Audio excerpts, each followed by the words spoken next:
Une vague de chaleur particulièrement difficile à supporter par tous, petits et grands. Dans les maisons, dans la rue, sur les chantiers, les populations suffoquent. Avant, quel que soit le niveau de chaleur, quand il était 1h, 2h du matin, on était sûr d'avoir de la fraîcheur. Mais là, à tout moment, il fait chaud et excessivement chaud. Bon, les ventilateurs semblent même inefficaces. On ne sait pas où donner de la tête, tout ça, ça va nous amener. Même les bébés exigent maintenant d'être au frais. C'est terrible. Il fait vraiment chaud. On ne sait pas c'est dû à quoi, mais vraiment on doit revoir ça. Quand tu restes dans le frayant et puis après tu sors, vous voyez l'effet que ça fait. Voilà. Quand je sors sous le soleil, la chaleur, vraiment, ça me dégrade la peau, franchement. Dans les maisons, le soir, bon, si tu n'as pas de ventilateur ou de climatiseur, vraiment, il fait très chaud. Tu te réveilles en pleine nuit, tu es trempé. C'est pas facile, hein, c'est insupportable.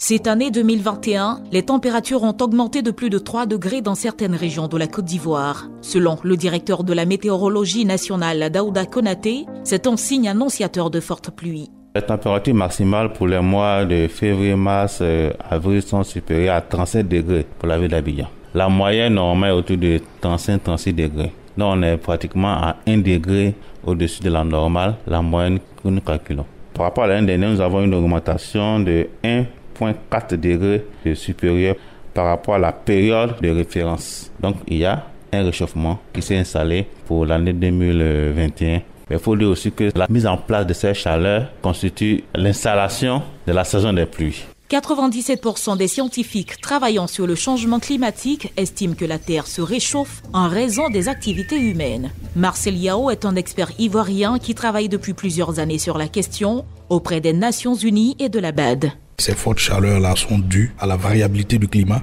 et à l'avancée du désert. Vous savez qu'on a consommé toute notre forêt. On était dans les années 1900 à 16 millions d'hectares, on est à moins de 3 millions. Et tout ça entraîne donc le réchauffement de notre atmosphère. Et de plus en plus, cette température-là va aller croissant.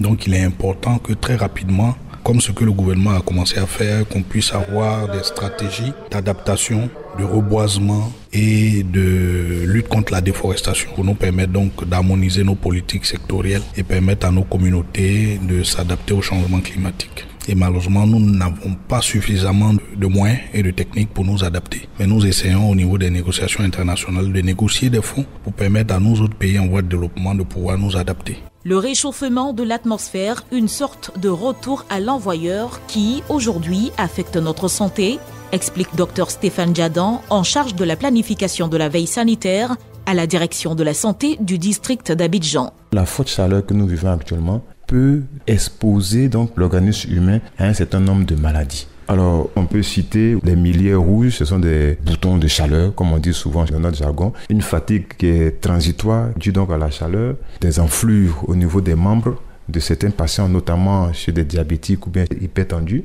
On peut avoir un certain nombre de crampes facilement, des syncopes, des épuisements. Et puis, ce qu'on craint beaucoup plus, c'est les coups de chaleur. On peut aller même jusqu'à des signes neurologiques, notamment des convulsions, perte de connaissance. Le malade même peut tomber dans le coma. Les sujets qui sont beaucoup plus exposés, ce sont les sujets du 3e âge, donc à plus de 60 ans, 70 ans, des nouveau-nés et des nourrissons. Alors, tout cela dans un contexte, en règle générale, de déshydratation qui va venir aggraver le tableau, n'est-ce pas, du patient. Et ce n'est pas tout. Le réchauffement entraîne aussi la sécheresse des barrages hydroélectriques.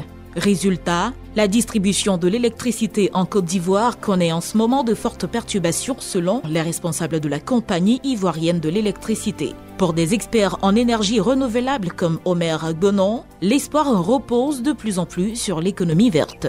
Avec la chaleur que nous avons, donc le changement climatique, plus l'activité humaine sera dense, les climats tropicaux seront plus chauds, on va avoir l'assèchement de nos cours d'eau, ainsi de suite. Donc il est impérieux pour nous qui sommes en zone tropicale d'aller vers rapidement ces questions d'énergie renouvelable. On a la biomasse, c'est on va dire des résidus agricoles, de déchets. On peut aller en haute mer pour faire de la production éolienne. Ce qui est plausible immédiat pour nous qui sommes dans les domestiques, donc les appartements, on a des panneaux solaires qu'on pourrait mettre sur nos toitures. Donc en somme, utilisons les énergies renouvelables en maîtrisant notre consommation énergétique. Privilégier des panneaux solaires, des biocharbons, des voitures électriques pour que la planète tout entière reprenne sa santé normale. Radio Côte d'Ivoire, Abidjan 88.fm.